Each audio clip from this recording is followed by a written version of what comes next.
아멘. 오늘 우리에게 주시는 하나님의 말씀은 골로새서 4장 1절에서 6절까지의 말씀입니다. 제가 갖고 있는 신약성경 328페이지입니다.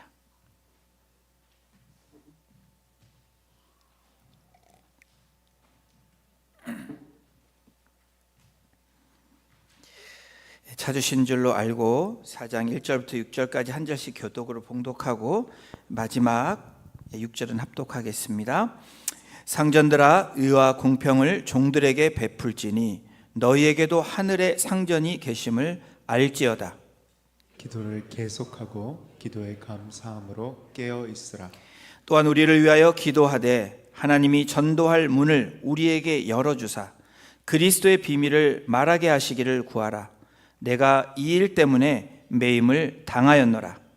그리하면 내가 마땅히 할 말로써 이 비밀을 나타내리라. 외인에게 대해서는 지혜로 행하여 세월을 아끼라. 너의 말을 항상 은혜 가운데서 소금으로 맛을 냄과 같이 하라.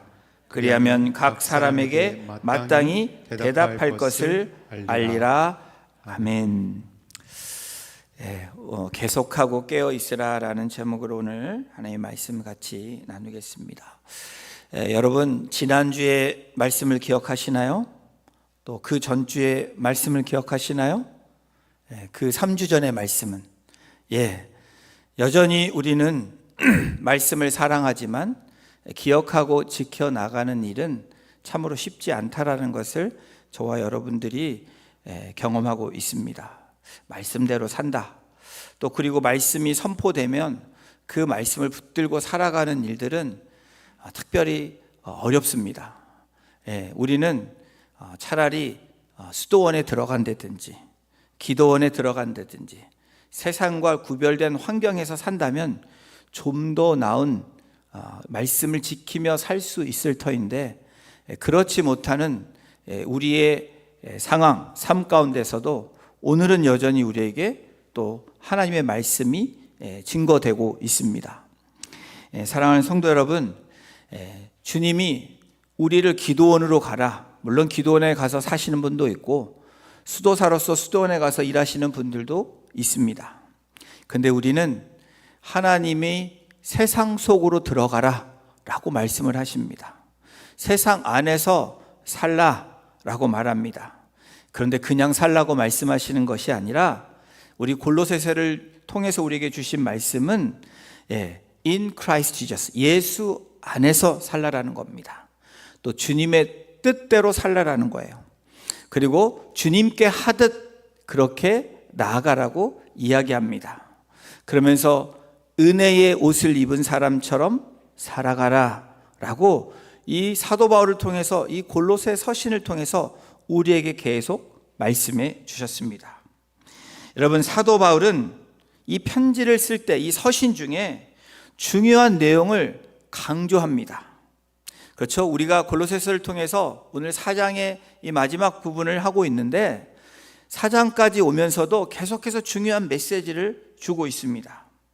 그런데 여러분, 중요한 메시지를 강조한 다음에 성경은 분명하게 우리에게 또한 제시해 주는 것이 있는데 그것은 적용에 대한 부분입니다.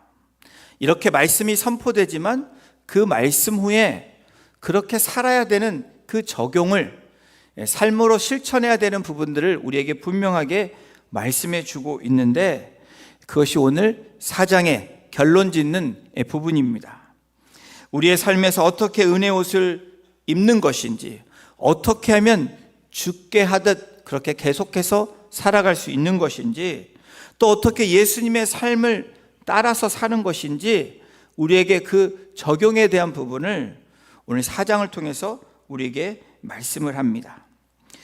골로새서를 마무리하면서 골로새에 있는 교회에게 이렇게 하는 것이 주님을 높이는 일이라고 말합니다. 이렇게 해야지 예수님 중심으로 사는 삶이 될 거다라고 결론 짓는 겁니다.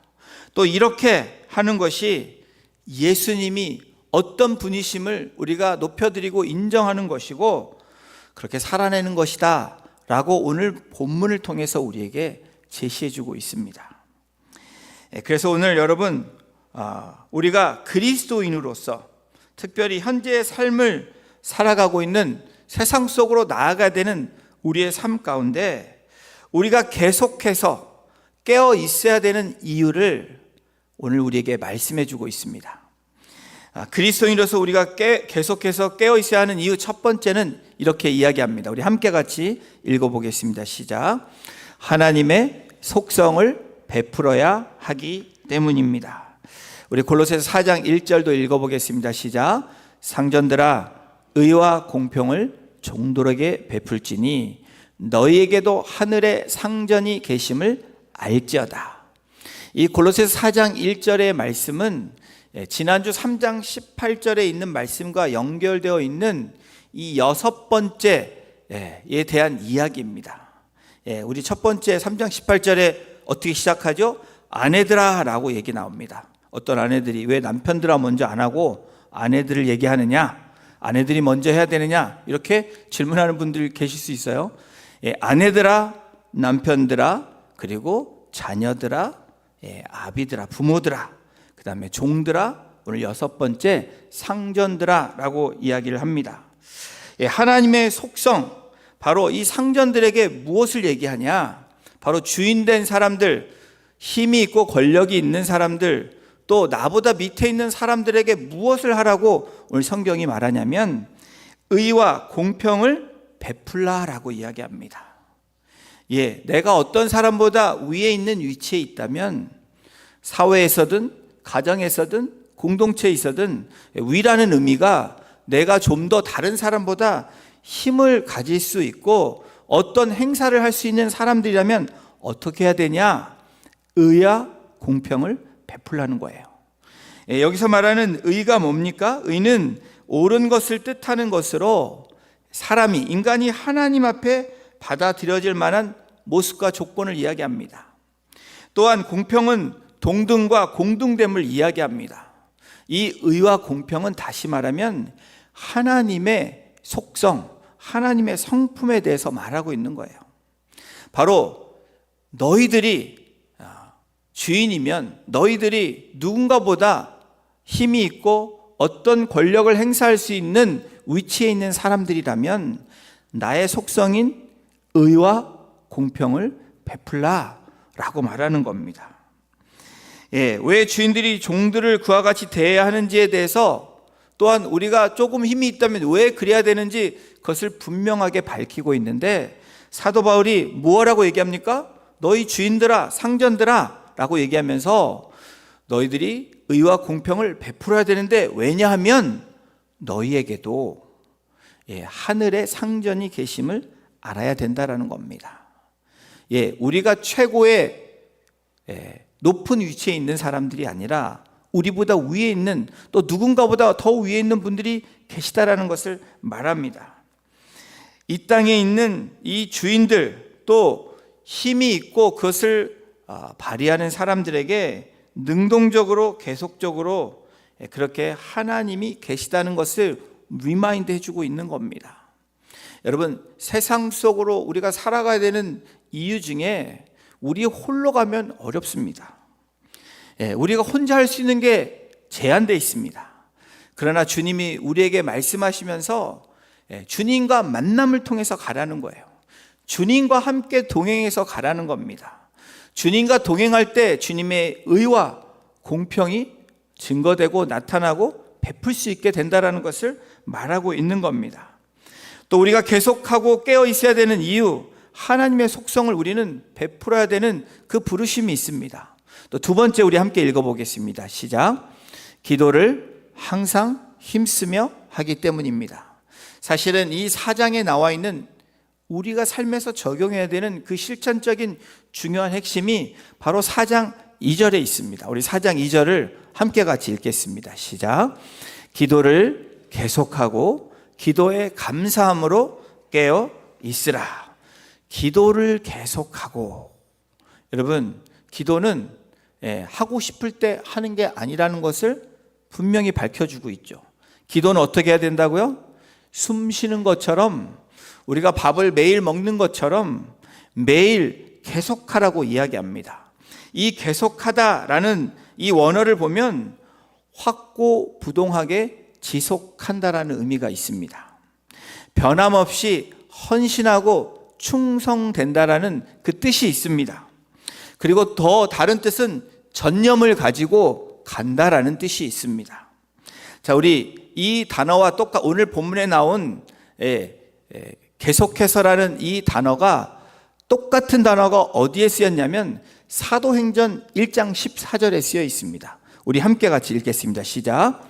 여자들과 예수의 어머니 마리아와 예수의 아우들과 더불어 마음을 같이하여 오로지 기도에 힘쓰더라.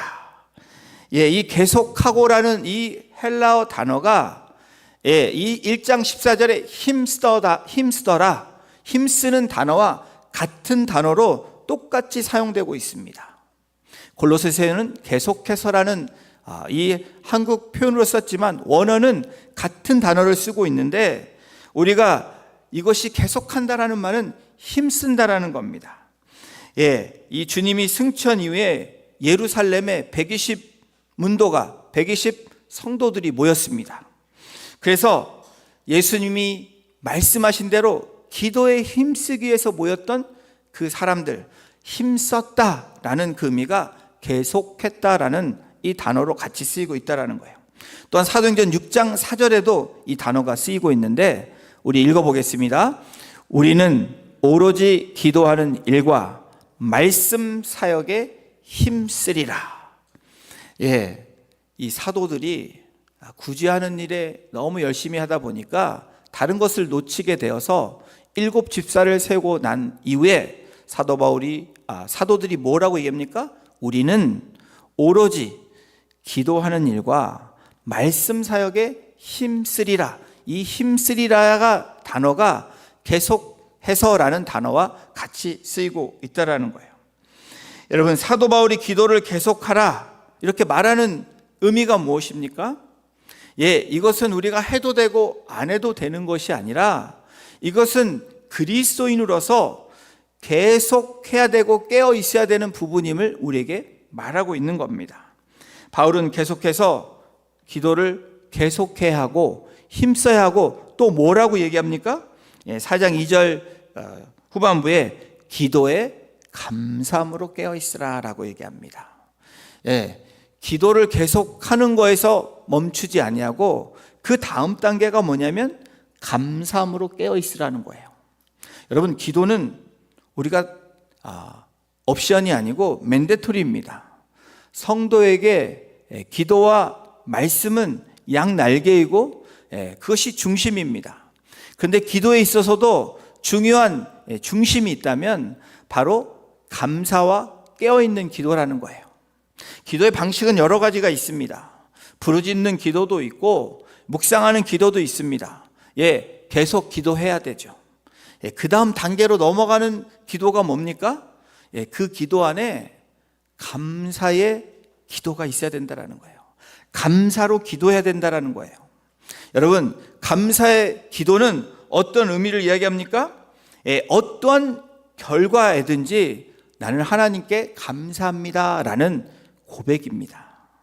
여러분, 병을 얻었어도 우리가 열심히 살았는데 갑자기 찾아온 병에도 기도해야 되죠. 그런데 이럼에도 불구하고 하나님께 감사하는 게 기도하는 그 다음 레벨이라는 겁니다. 그 다음은 어떨까요? 감사한 것에 더 나아가는 그 다음 레벨은 깨어 기도하는 겁니다. 계속해서 기도하고 감사함으로 깨어 기도하는 것이 여러분 정말 최고의 레벨의 기도라는 거예요. 깨어 기도하는 의미가 뭘까요? 여러분, 왜 우리가 깨어 있어야 됩니까? 우리가 깨어 있어야 되는 이유는 내 마음대로 내 뜻대로 내가 원하는 대로 하나님께 아뢰는 것이 아니라 하나님의 뜻대로 구하기 위해서 깨어 있어야 된다는 겁니다. 내 마음대로 살면, 내가 원하는 대로 구하면 성경 말씀을 붙잡고 하나님의 내가 구하면 너에게 주실 것이라 말씀하시니까 뭐든지 구하라. 구하는 것은 맞습니다. 그런데 먼저 그의 나라와 그의 의를 구하라고 우리 주님이 가르쳐 주시죠. 그러면 그 모든 것을 더해 주시겠다고 말씀합니다. 여러분, 우리가 구해야 되는 궁극적인 간구와 기도는 어떻게 가야 됩니까? 깨어 기도하는 겁니다. 다시 말하면 하나님의 뜻대로 구하는 기도가 하나님이 가장 기뻐하시는 기도고 가장 빨리 응답받는 기도라는 것을 믿는 저와 여러분이 되시기를, 그렇게 실천하는 저와 여러분이 되시기를 주님의 이름으로 축원합니다. 여러분, 감사의 기도로 깨어서 기도해야 되는 이유들을 우리가 살펴보면, 우리의 삶을 돌아보면 이렇습니다. 기도할 수 있는 자체가 여러분 감사의 기도가 될 수 있는 거예요. 여러분, 우리는 창세전에 택함 받은 사람입니다. 하나님의 자녀로 그리스도인이라고 고백하는 저와 여러분들은 하나님의 백성이 된 사람입니다. 우리에게 주신 특권은 뭐냐면 예수 그리스도의 이름으로 우리가 하나님께 나아갈 수 있는, 기도할 수 있는, 하나님과 교제할 수 있는 그 특권을 우리에게 주셨는데, 그 특권 중에 최고의 특권이 하나님께 아뢰는 거예요. 기도하는 겁니다. 여러분이 만약에 요술램프가 있다고 생각해 보십시오. 뭐만 얘기하면 다 주는. 그런데 하나님이 그러신 분이라는 거예요. 요술램프와 비교할 수 있겠습니까? 하나님은 우리에게 모든 것을 주실 수 있는 분입니다. 아멘이 전혀 안 되시죠? 생명도 주신 분이시지 않습니까? 생명보다 귀한 게 뭐가 있습니까? 영원한 생명을 주신 분이 우리 하나님이신데, 우리 예수님이신데, 여러분 그 모든 것을 주신 분인데 다른 것을 안 주시겠습니까? 안 주시는 이유가 있다면 안 주시는 게 아니라 하나님의 때에 가장 베스트로 주시기 위해서 기다리시기도 하시고, 때로는 그것이 주는 것이 독이 되기 때문에 안 주시는 것이지 안 주려고 작정한 분이 아니라는 겁니다. 기도할 수 있는 자체가 감사의 우리 자체가 되어야 됩니다. 그리고 왜 감사의 기도로 깨어서 기도해야 됩니까? 감사의 기도로 깨어있지 않으면, 하나님의 뜻대로 기도하지 않으면 저와 여러분들이 낙심하게 되어 있습니다. 실망하게 되어 있다는 거예요. 여러분, 하나님 이거 주세요. 막 기도했습니다. 병 고쳐주세요. 간절히 기도했어요. 근데 여러분, 특별히 달라지는 게 없는 것을 여러분 볼 때, 아니 내가 기도했는데 왜 하나님이 응답 안 해주시지? 이렇게 열심히 했는데 왜 안 해주시지? 라고 우리가 생각할 수 있다는 거예요. 그때 우리의 마음에 어떤 마음이 듭니까? 하나님께도 섭섭한 마음이 든다라는 거예요. 사람에게도 그렇지만, 아니 왜 이렇게 하나님이 이렇게 간절히 구하는데 왜 답변을 안 해주시지? 왜 응답하지 않으시지? 여러분, 그때 누가 들어오겠습니까? 그 틈을 타서 어떻게 하겠습니까? 바로 사단 마귀는 그 틈을 노립니다. 여러분, 감사하지 않는 사람들에게 그 틈을 노린다는 거예요. 특별히 기도하는 사람들도 그렇습니다. 신앙생활하는 저와 여러분들에게 이 감사라는, 이 감사의 고백은 어떠한 고백보다도 놀라운 축복이고 은혜라는 겁니다. 시편 50편 23절에 성경이 이렇게 기록되어 있죠. 우리 함께 같이 읽겠습니다. 시작.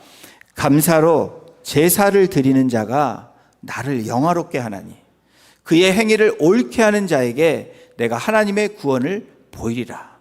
감사로 제사한다. 여러분, 우리가 어떻게 하나님께 영광 돌립니까? 감사를 통해서 영광 돌린다는 거예요. 시편 기자의 고백입니다.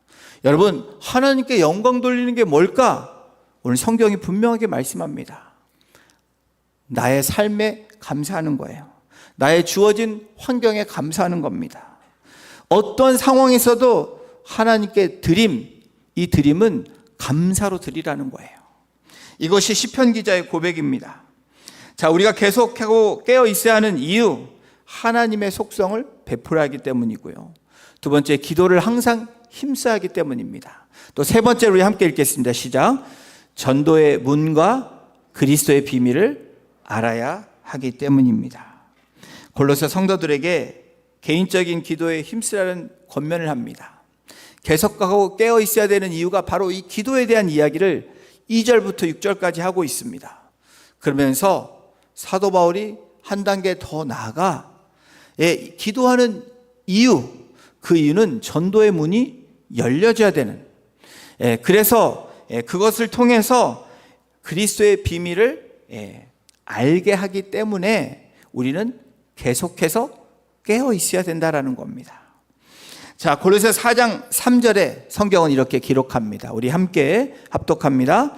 또한 우리를 위하여 기도하되 하나님이 전도할 문을 우리에게 열어주사 그리스도의 비밀을 말하게 하시기를 구하라. 내가 이 일 때문에 매임을 당하였노라. 사실 이 4장 3절을 보면 사도 바울이 거짓 교사들로부터 또 이단들로부터 또 자신들이 그래도 예수님을 안다는 사람들로부터 공격받았던 것이 무엇이었냐면 사도 바울의 사도성입니다. 사도성에 대한 그것을 문제를 제기합니다.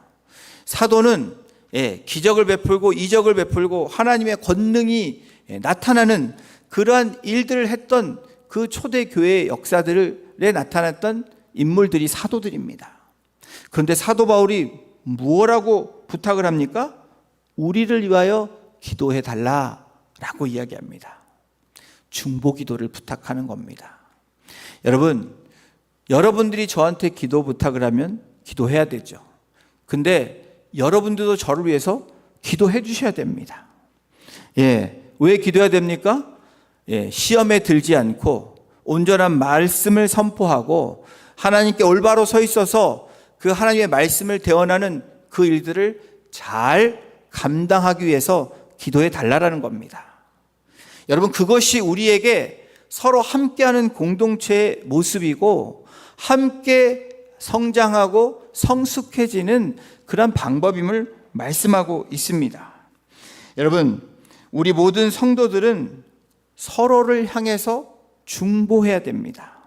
왜 그렇죠? 주 안에서 우리가 한 지체이기 때문에 그렇습니다.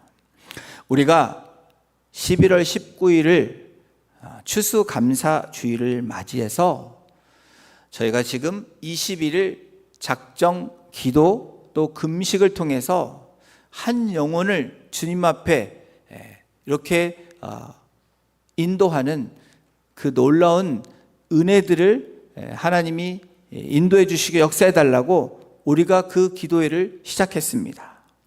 여러분, 지금 6일이 지나갔습니다. 이제 15일 남았습니다.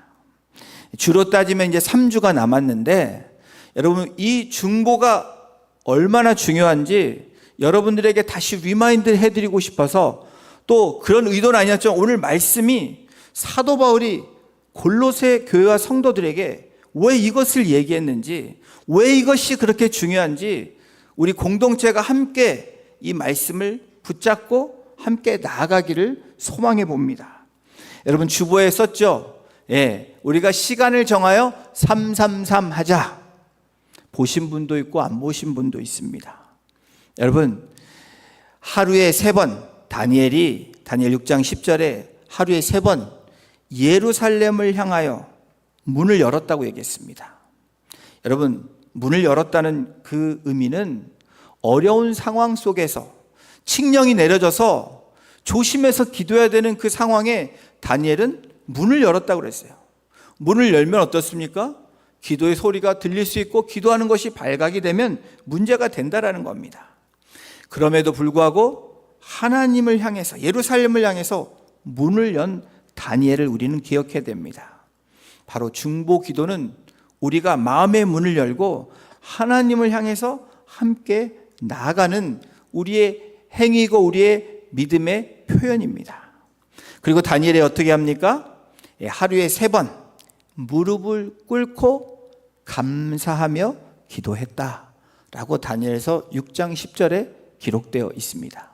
다니엘이 했던 기도의 방식대로 21일 동안 간절하게 계속해서 우리가 깨어 기도하면 여러분 어떤 일이 일어날까요? 하나님의 역사를 저와 여러분들이 경험하게 될 줄로 믿습니다. 여러분, 중보의 기도는 하나님을 움직이는 역사가 있습니다. 그 힘이 있다라는 거예요. 사랑하는 성도 여러분, 중보 기도는 결코 형식적인 행위가 아닙니다.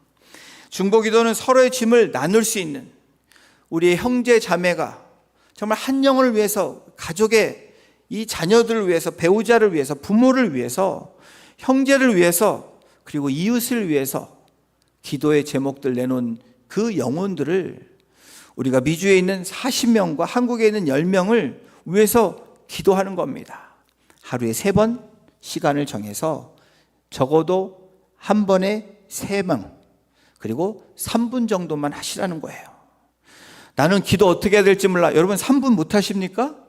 이 사람들의 이름을 불러가면서, 영혼을 불러가면서 하나님 긍휼히 여겨주세요, 불쌍히 여겨주세요, 하나님께 오게 해주세요, 이런 기도에 우리의 마음이 합해지고 그 하나님께 향한 그 기도가 합해질 때, 여러분 하나님이 움직이시고 역사하시는 그 놀라운 은혜들을 우리가 경험하기를 소원합니다.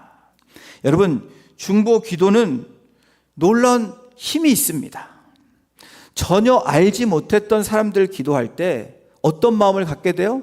그 이름을 부르게 되면, 여러분 한 번도 만나보지 못했는데, 한 번도 가보지 않은 장소에 중보 기도를 하기 시작하면 그 마음이 쓰여지게 됩니다.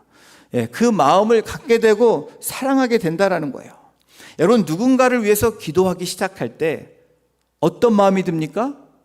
나도 모르는 사이에 관심을 갖게 되는 거예요. 한 번도 보지 못했는데 그 소식을 들으면 우리가 기쁜 마음을 갖게 된다라는 거예요. 이것이 우리에게 주시는 하나님의 은혜이고 축복입니다. 기도하는 자에게, 또 기도 대상자에게 여러분 하나님은 놀라운 은혜로 우리에게 베풀어 주신다는 거예요. 이것이 중보 기도의 힘입니다. 사랑하는 성도 여러분, 복음을 전하는 전도 선교는 강팍하게 닫혀있는 사람들의 마음을 열어준다라는 거예요. 묶였던 그 마음들을 풀어주신다는 겁니다.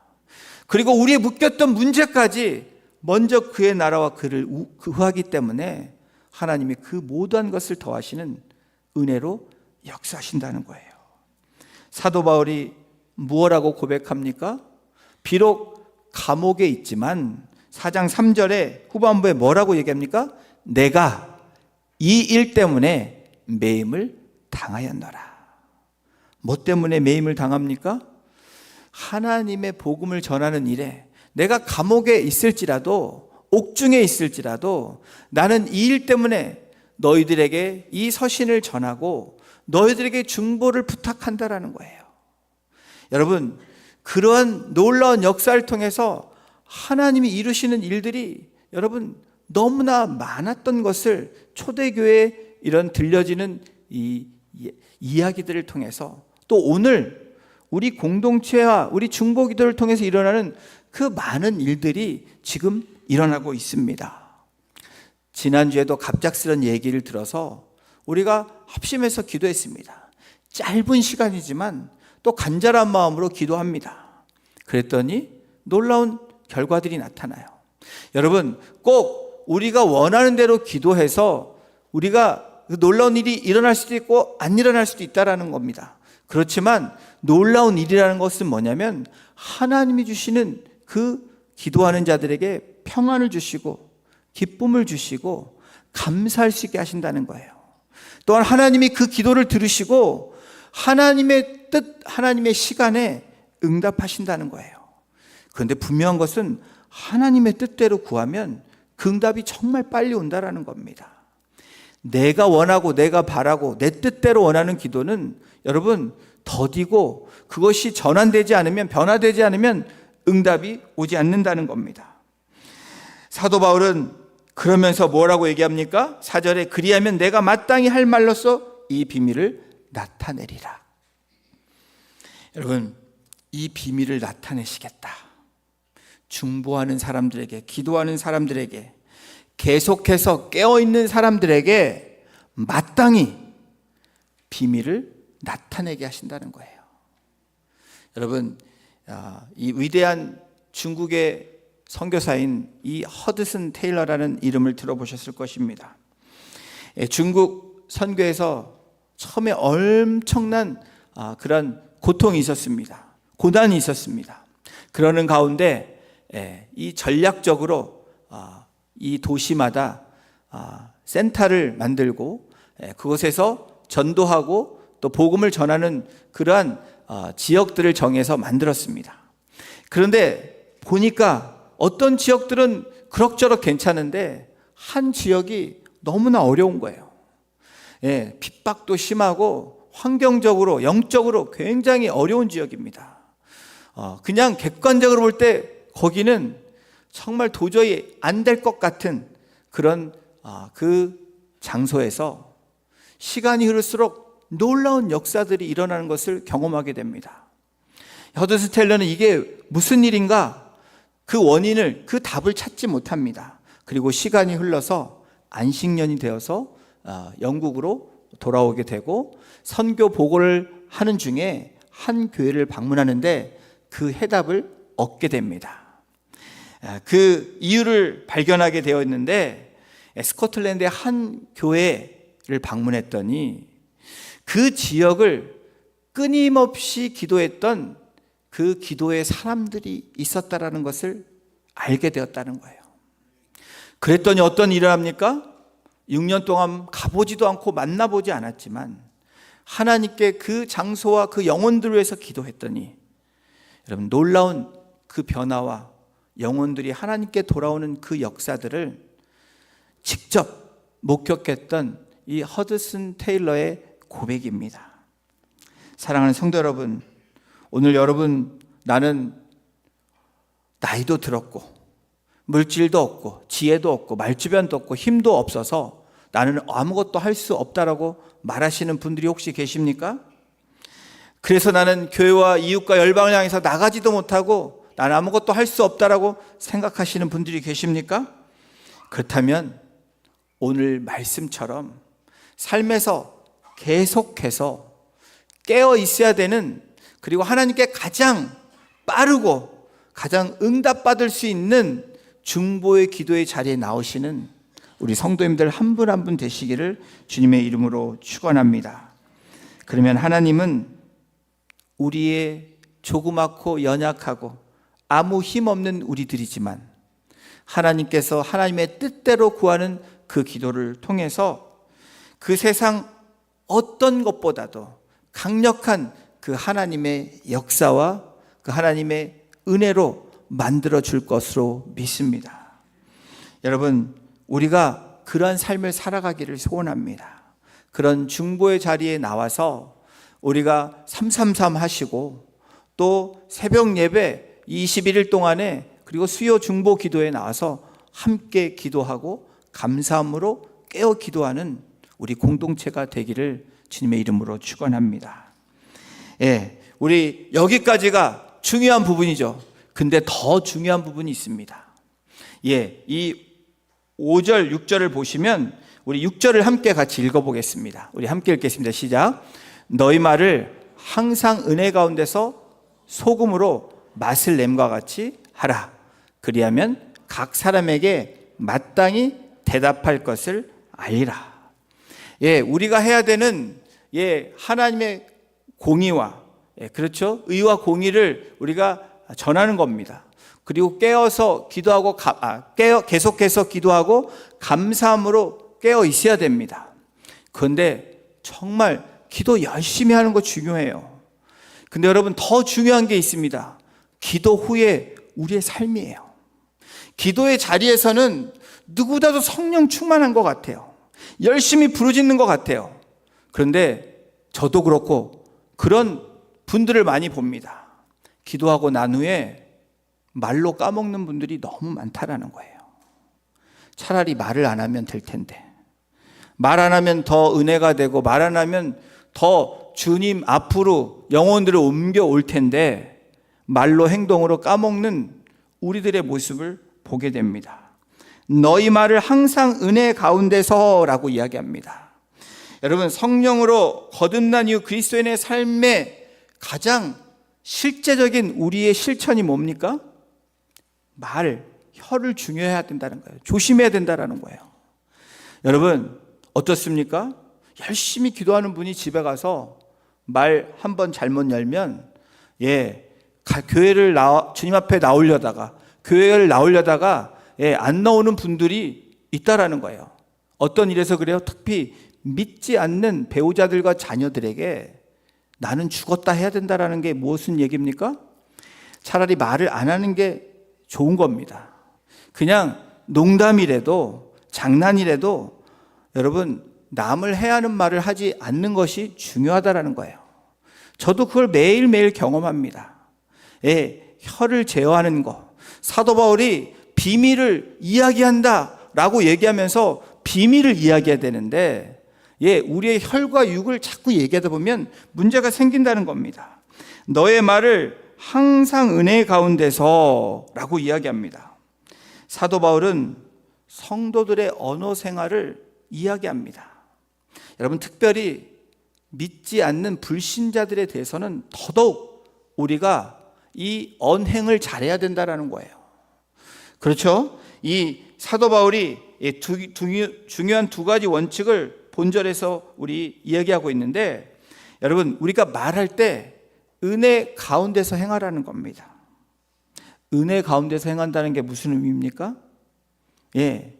내가 은혜 가운데 있는지 없는지를 여러분이 알고 은혜 가운데 있는 분들이 말이 어떻게 나와야 되죠? 은혜의 말이 나와야 되죠. 근데 우리의 생각은 은혜로 찾는데 우리의 이 혀가 우리의 언어가 은혜의 말이 나오지 않으면 그 사람은 은혜 안에 있는 사람이 아니라는 결과입니다. 말은 마음에서 나온다고 하죠. 사람은 마음이 악하면 악한 말이 나오는 거예요. 거친 말이 나온다는 거예요. 마음이 착하고 그리고 마음이 정결하고 온순하면 그 좋은 말이 나오게 되어 있습니다. 마음이 선한데 어떻게 악한 말이 나올 수가 있습니까?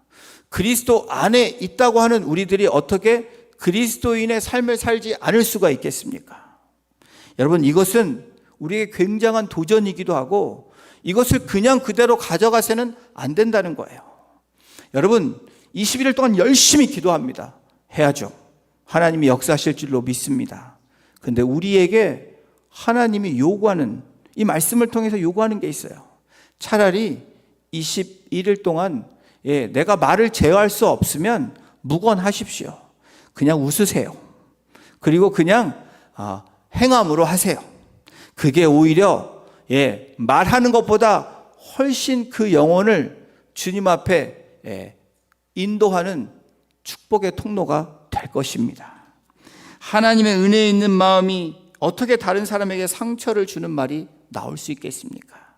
이 말씀은 저와 여러분들에게도 적용되는 말씀이죠. 우리가 무엇 때문에 마음이 상하고 감정이 상합니까? 말 때문에 그렇습니다. 내가 이 말에서 상대방도 또 거친 말이 나오면 그 말 때문에 싸움이 일어나는 거죠.